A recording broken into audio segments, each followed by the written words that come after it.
Hey, welcome to Divinely Uninspired. This is Rusty, and I'm here with Jeremy. Hey, Jeremy. Hey, how are you guys doing today? Good. And we are also joined once again by Jami. Hello. How are you? Great. You're getting ready for school to start back up, right? Mm-hmm. You're already back at work. I am. You all did like this kindergarten kickoff thing last night, right? Yeah, it's a whole county-wide thing, and all the kindergartners from the county can come with get all kinds of free stuff and meet their teachers. And How many were there, do you think? I couldn't even guess. No. Okay. A lot. A lot. It's at Paracat Springs, and it was like full. Oh, okay. And that's class of what? I'm 20. I think they're 2036. 2036. Okay. If not, we'll fact check it at the end. 2036 is what we're going with right now. And what are your all's kids? They're what grades at this point? Paxton's going into fourth, and Elliot is going to second. Fourth and second. And mine are still in daycare, and then one's going into first grade. So, we got a lot going on today. We're excited. We're going to talk a little bit more about what's happening here at Journey and what's coming up real soon, and also what has happened. We're going to have a little bit of fun. But before we do that, let's hear our theme song. Here we go. 1, 2, 1, 2, 3, 4.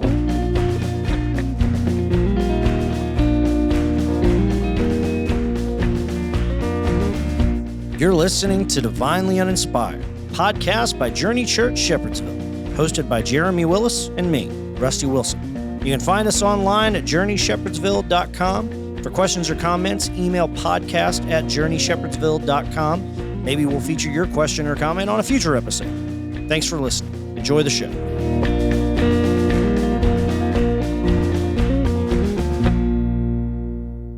So, Jami, you're a school counselor. I've never really understood what school counselors do because I never had a very good relationship with any of mine. So what does a school counselor do? Well, it's different by the grade levels. So Okay. in elementary, we do a lot of like class lessons with students. Our focus is social emotional learning.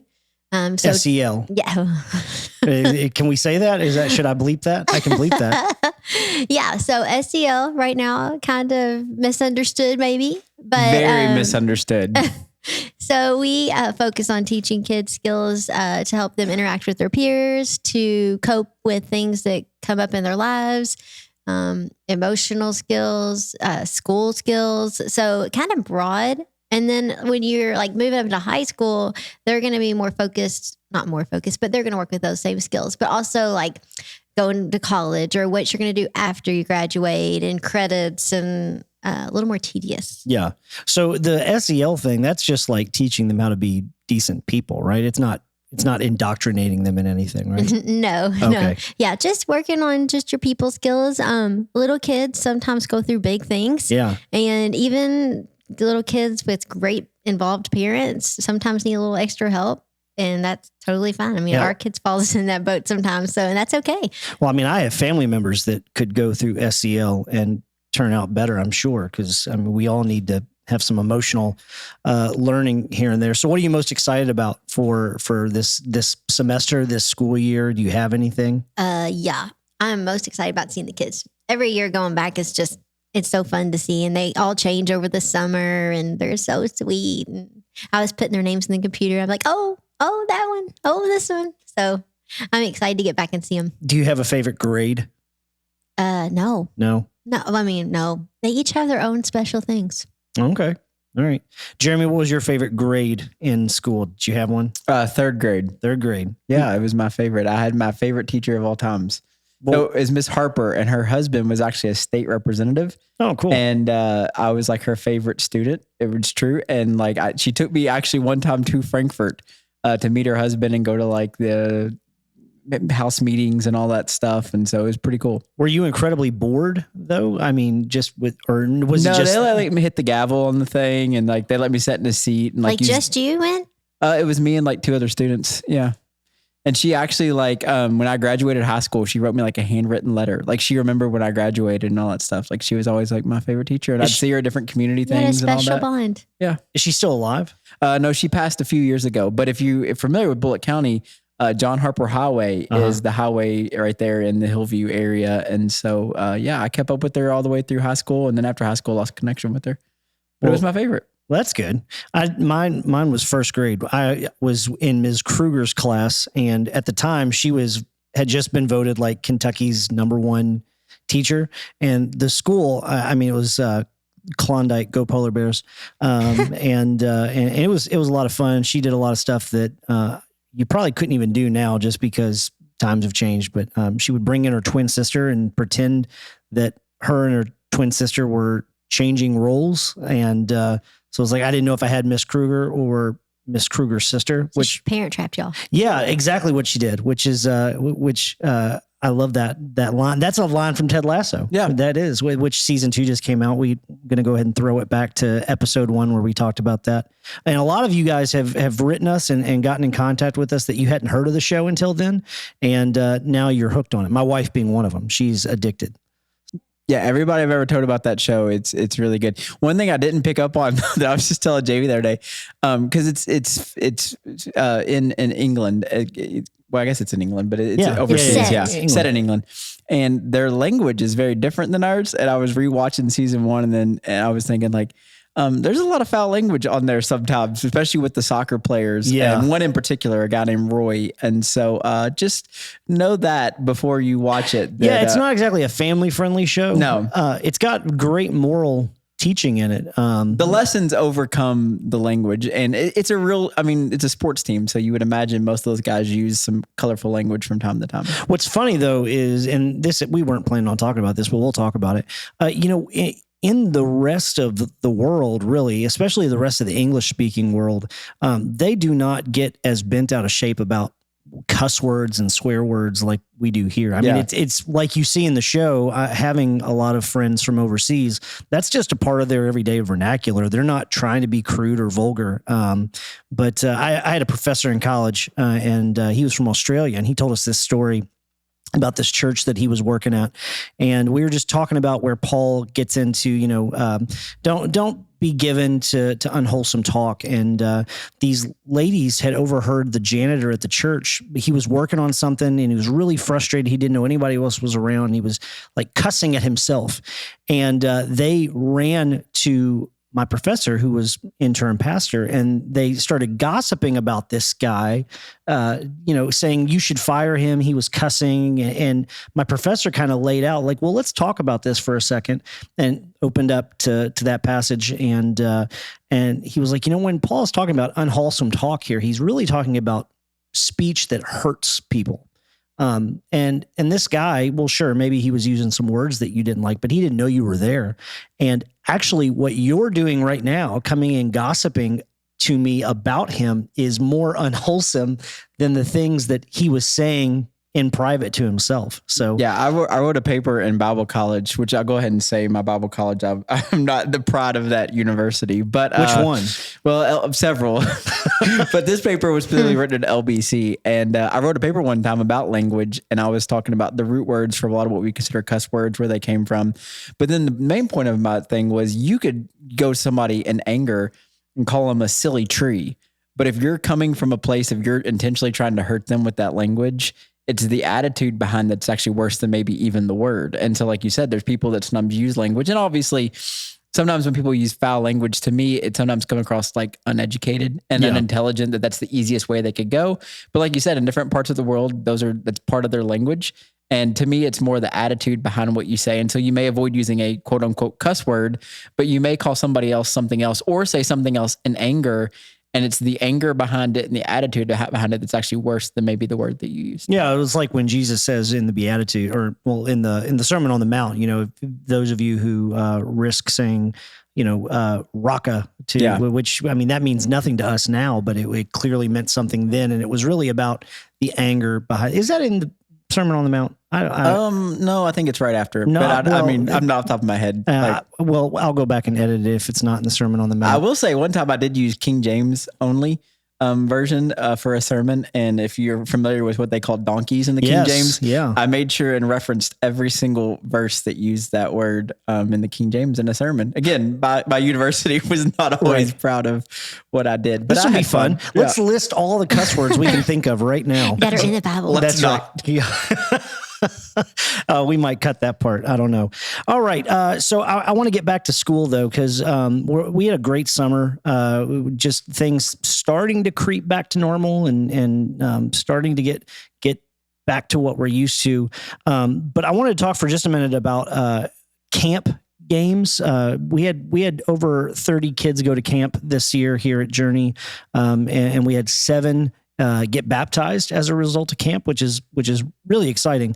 But camp was always one of my favorite things to do as a student, and one of my favorite things was rec time, and so I just kind of wanted to talk for a minute about our favorite rec games from camp. And Jeremy, you're kind of the ringer in this because you were in charge of a lot of crazy games for a long time. Yeah, I had a lot of games that we just always wanted to make games that kids would remember and just be like the weirdest, wildest thing that we could come up with. My favorite classic game was Bug Out. I don't know if anybody's ever played Bug Out. Yeah. It's kind of like kickball versus, I don't know how you describe it, but it was definitely one of my favorites. But we created all kinds of games. You know, our goal was never to get children hurt, but if they throw up, they throw up. And if they get covered in some type of food or slime or something like that, that's just all the more fun for everybody.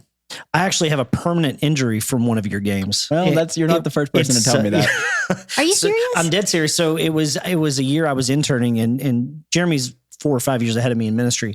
And he created this game with another guy called KFC is My Dream Job, which you used to work at KFC. I did. I worked at KFC. And it was essentially like that grab the bacon type game where there's something in the middle and you steal the bacon. Yeah, that's it. And so it was me versus like a 6th grade kid. And he was much larger than most 6th graders. He was a big kid. He was tall and like he looked like he could be in high school. And we're going running towards each other at full speed. But the little tweak to this game was there was a kiddie pool in the middle, and somewhere in the kiddie pool was a rubber chicken. And me being an intern, I wanted to be cool for the kids, and it just panned out terribly because I dove into the kiddie pool, and then the kid also jumped into the kiddie pool. And as I landed, my hand sort of made like it kind of gripped me on the ground. Well, then he stepped on my hand and it sent my pinky sideways. And I had to wear this like weird spring brace on it for like 6 weeks because it was super swollen. It was going in the wrong direction.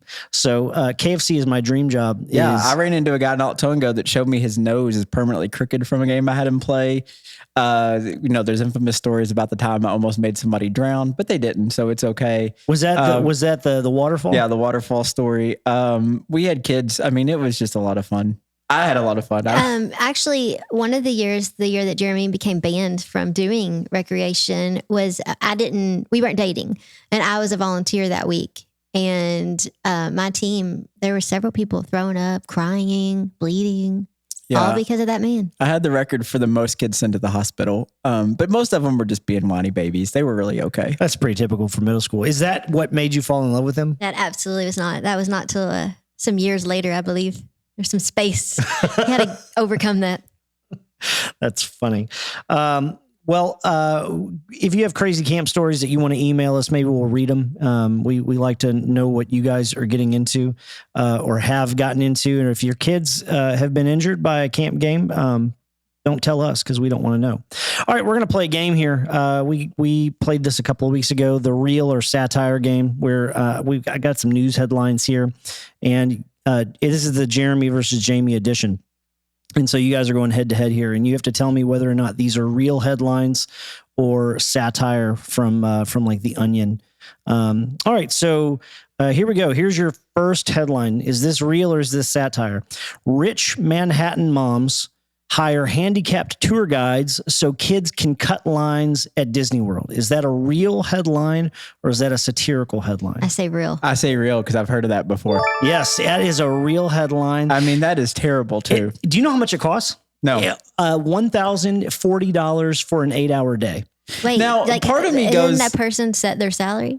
Well, yeah. So if you found somebody willing to go lower, it might cost less? Yes. So part of me says it's the absolute one of the worst things I've ever heard.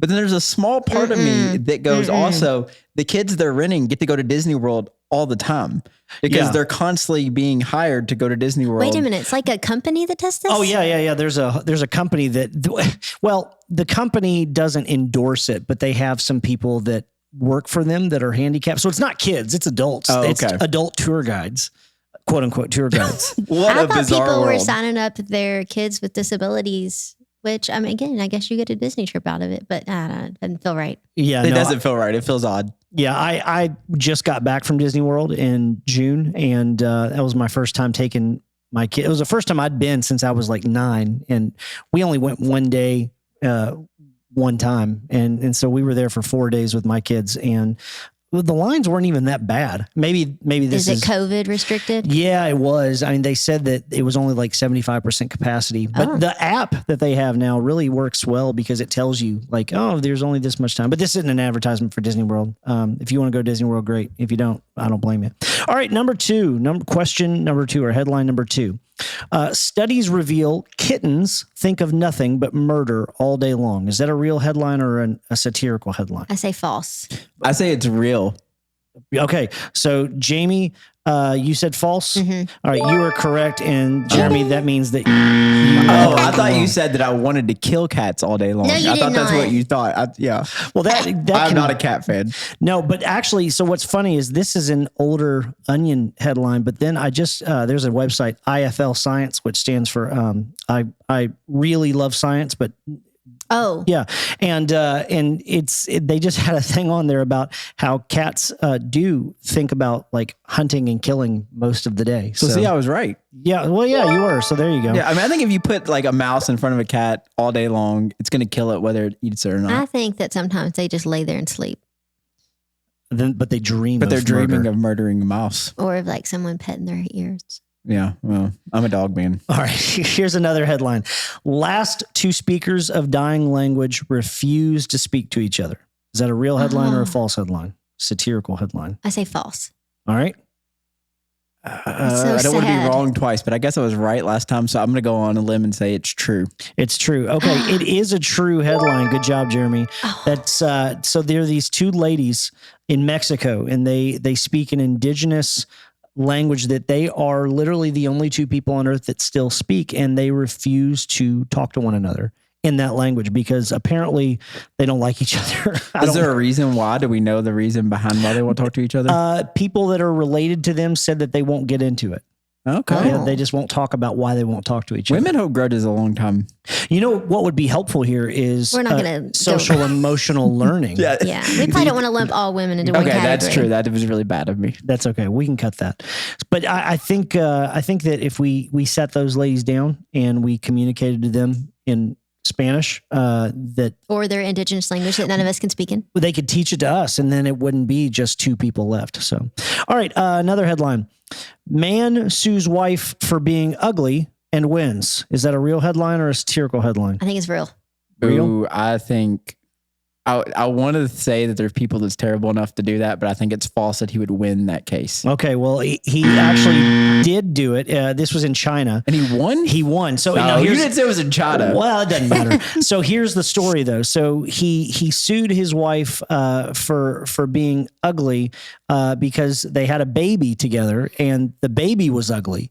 And he said, it doesn't look like either of us, so you're having an affair. And she said, no, actually, before we got together, I've had a lot of plastic surgery done. And the judge said, well, you were tricked into marrying her, so you didn't know who she really was. So Did we ever find out if the baby was really his? it was his. It was his. He just had an ugly baby. Like you're marrying somebody you never saw like pictures of them when they were kids or teenagers. They don't have cameras in China. Yes, they do. They've got a lot in China. Well, they make it, but then they send it here. Okay. Jeremy saw all my home movies before we got married. Yeah. So he knew that you weren't ugly. Well, he knew about My favorite is coordination. there's a video when she's like 4 years old and she's in the pool swimming and she's like a little kid and her I was a chunky little kid. chunky little kid and her dad yells at her on the camera, "Keep going, Jamie, swim that baby fat off." He was kidding. But it was hilarious. He was kidding. Was he? Are you sure? All right. Last headline. New family dog digs up old family dog. Is that a real headline or a satirical headline? I mean, I think that would be a common occurrence, but was it a headline? I'm just going to go false. False. Okay. What do you think, Jeremy? Man, I'm not doing good today. I'm going to go real. I'm going to go opposite. I think it really happened. All right, you're wrong. It was a false headline. That was an Onion. That's had to have happened. Well, though. I'm sure yeah. it wasn't. I mean, it actually almost happened at our house. I have a bad track record with my wife and dogs. I'm not going to talk about it on the podcast, but if you want to know more about that, you can email me at podcast@journeyshepherdsville.com and I'll maybe tell you about it. Or maybe I'll have my wife come and talk to you about it. Anyway, all right. So let's get to our main topic for today. Before we do, can we point out that I got all of them correct? Yes. No, Yeah. you missed one at the No, I beginning. didn't. Oh, didn't you? No, she got them all right. Good job. Good job, That's the winner. Jamie. I'll insert some like applause sound in post production. That way we all Love know it. that you won. Love it. All right, so we're gonna get into. I said we're gonna go into our main story, but actually we got some stuff to talk about before we get there, and that's what's going on here at Journey. We are heading into the fall, and in church world, the fall is prime time. There's a million things going on, and we're no different, especially this year with us being able to get back to normal, more things starting to happen. And so we just wanted to share a little bit about that with you. And first, we want to thank Chad Mosteller. He preached 2 out of the 4 Sundays in July and did a great job. And he's a good friend of ours, and we just want to thank him. But we've got several things that are right around the corner, and kind of the big one that I want to talk about for a minute is our new small group ministry that we are kicking off. When I got brought on back in March, one of the things that I was asked to do was to kind of spearhead a small group ministry. And small groups I'm a big believer in them. And so we are going to be kicking off our small group ministry, which we're calling PACS. PACKS, like a wolf pack type thing. And the whole idea is that life's better in a pack. And so those are going to be kicking off on September 19th, and they will run through November 21st. And so that's about 10 weeks. And the idea there is a lot of people don't like to commit to things that go on without an end date. And offering something that has an end date will hopefully get people more inclined to sign up for something that they know, okay, well, this goes for this long and then we're done. And we're not expecting people to meet every single week. That's just not where people's schedules are these days. And so what we're hoping and encouraging is that groups will meet every other week. So that's like 5, but we do want to keep it at you have to meet a minimum of 3 times a semester, and then we'll kick back off in January. And so we're really excited about that.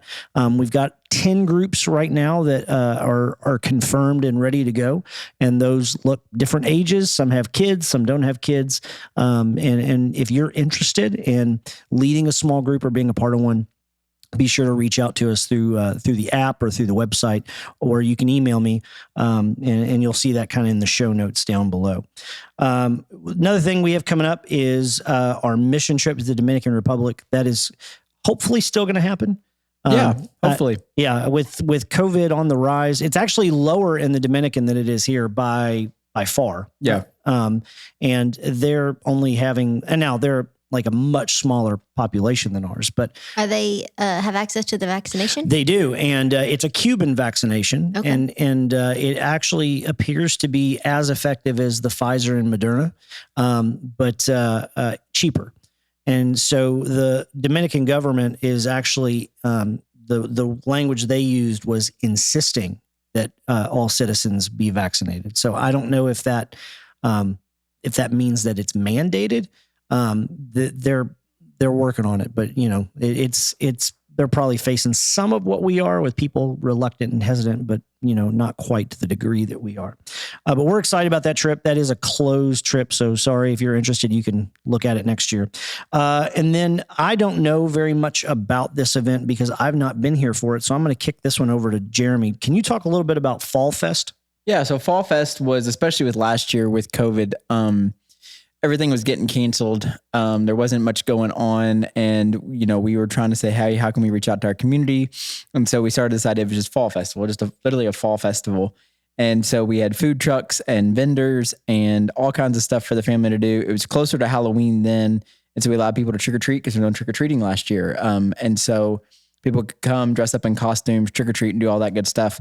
And I expected there to be a good crowd. I mean, obviously not because of the size of our church, but also just because everything was canceled last year. And we stopped counting at like 3,000 people. Like it was insane. I mean, there were so many people here, which was a little bit nerve wracking at the same time because that was like in the height of COVID. And so we're like, are we going to get in trouble for this? But it was the whole city. There were people parked down as far as almost a mile away to get here. And so it was a huge event. And so we're going to bring it back this year, bigger and better. And one of the things we do about that, and one of the things that's, we just mentioned a lot of stuff that's going on here at the church, but I realize, eventually people may listen to this podcast that don't come to Journey or whatever.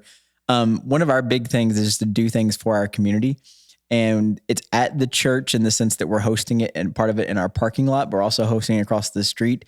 But it really is an offering for the community. We want it to be for the community. This is not necessarily a church event as much as a community event in which we can partner with different organizations in the city and different parts of the city that we live in and be able to offer that just for everybody around here. And so it's a huge event. It's going to be a lot of fun.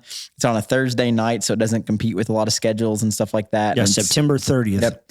And so we would love to have people come. We need vendors. We got a ton of food trucks coming. It will be a lot of fun for the whole family. And so we'd love to have everybody. Yeah. And that being on a Thursday night, that's like what time? What does that run? Like? I'm wanting to say it's 5 to 8 or 6 to 9, but to be honest with you, I have no idea. That's okay. And so we'll talk more about it when it gets closer. But we did it in such a way that, you can still go to bed at a decent time, but still come out for 3 or 4 hours and have a great time. Yeah. And your kids won't be too tired for school tomorrow. And right. if they are, that's not our problem. It's Jamie's problem because she works at the school and has to deal with all the tired children.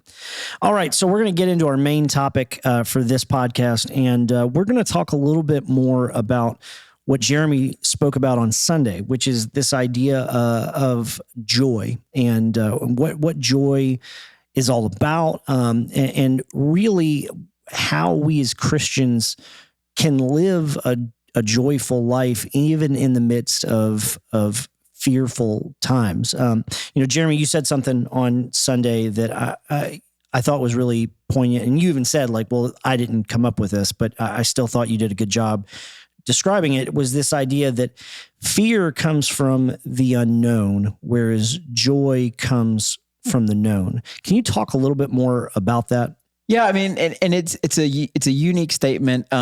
Those words specifically are mine, but I'd heard the idea somewhere else. And I usually try to credit, everybody steals from everybody when it comes to ministry and preaching. I mean, it's the biggest unknown secret. There's a big thing going on right now called Sermon Gate, where people are stealing each other's sermons. And I try not to steal word for word from people, but ideas and concepts. I mean, the Bible talks about there's nothing new under the sun. The same is true of preaching. So, but I remember hearing that idea, and it connected with me when I heard it because, the idea of that the reason we're so afraid sometimes and so fearful is because of the unknown. So we don't know what tomorrow's going to be like. We don't know what's going to happen in our bodies. We don't know what COVID's going to be like. We don't know what our governor's going to say. We don't know what school's going to be like. There's just all of these things that are the unknown, and those cause fear and part of it is because of our want to control everything, which I often talk about. It's scary how little you actually control in your life. Like we think we're in control, and then we realize we're not at all. And so part of that's the fear side of things, is that as long as I focus on the unknown, there's always something to be fearful of. And I'm not saying we shouldn't be cautious. I'm not saying we shouldn't think about the future. I'm not saying we shouldn't plan for the future, but that unknown, there's always something there. And you can live your whole life like that and live a life of fear and being afraid. And the speaker, when I heard that though, talked about joy, and joy is that kind of thing, like I talked about on Sunday, that, yeah, you know what, tomorrow might be really bad. I don't know. But I have today. And so I'm going to focus on this moment right now. And it's, the idea that joy is the known, that, you know what, I don't know what tomorrow's going to be like, but I have this time right now with my family. I have this time right now with my friends. I have this time right now to eat buttermilk pie, as we talked about on Sunday, or I have this moment right now when I'm hiking with my family. And I think that's one of those things. And of course, this is a much bigger idea, but so much of it is just, we don't live in the present. We don't live in the moment. And so if we learn to do that, we might have more lives filled with joy to actually embrace the moment, take it in, realize, we do have so much to be grateful for.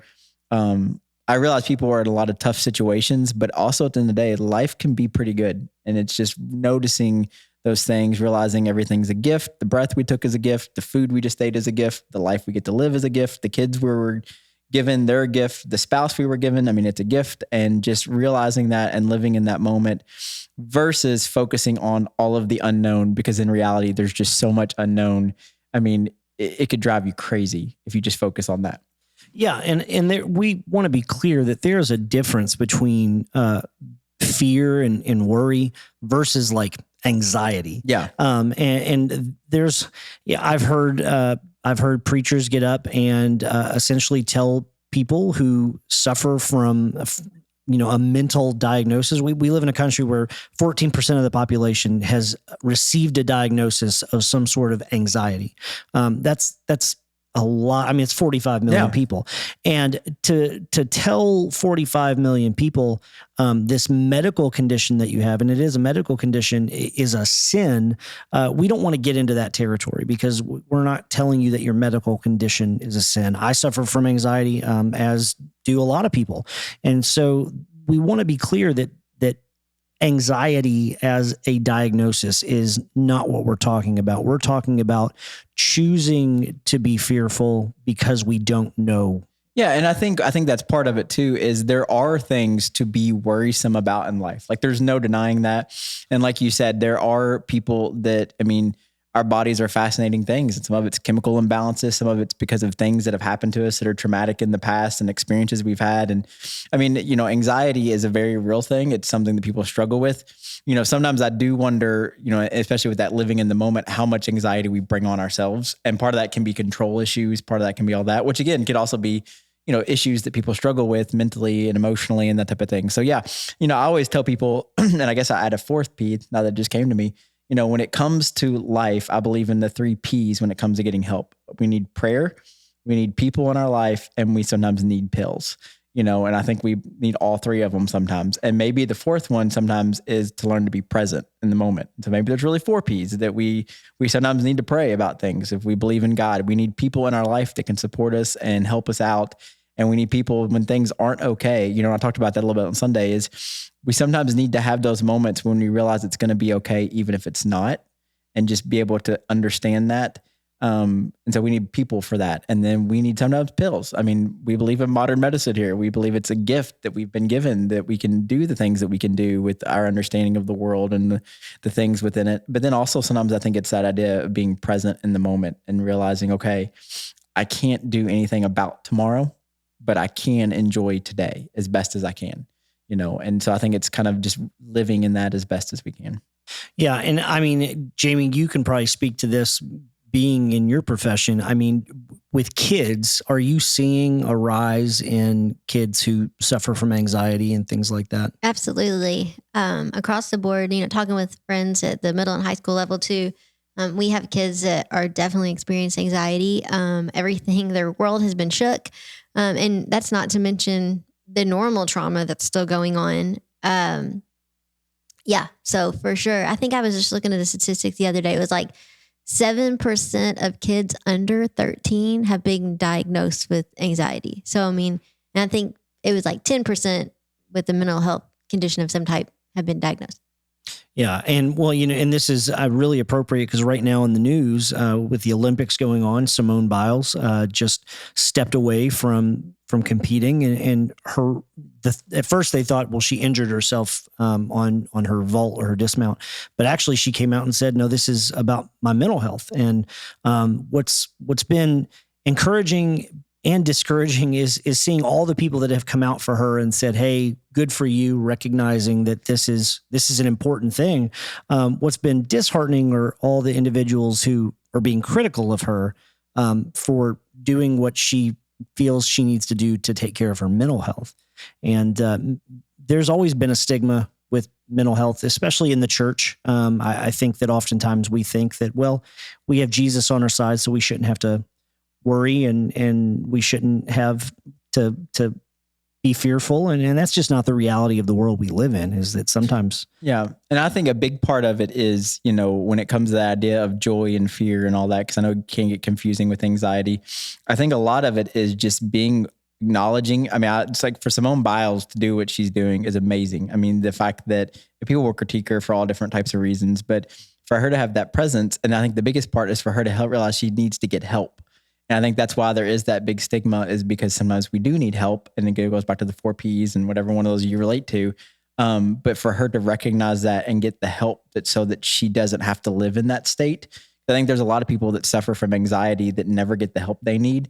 And not that they wouldn't still have anxiety or have moments of, depression or struggling mentally, but they just don't want to get the help. And I think that makes a big difference, is getting counseling, getting therapy, talking to someone, figuring out what you need to do. I think that's a big part of what people need to realize. It's okay to do that. Yeah. And I do think that it's the next epidemic, as all the health experts are pointing out, that it's on the rise. And we just went through a really traumatic season as a not just a country, but really as a worldwide population. And we need to have more frank conversations about mental health and how we can take care of ourselves and how we can take care of each other. We are pastors. We are not medical professionals. And so we're always happy to sit down and counsel people, but there comes a point where we're going to refer you to a health professional, because there are things that are outside of our expertise. Spiritual matters, sure. But when it comes to diagnosing things, we're not going to try and do that.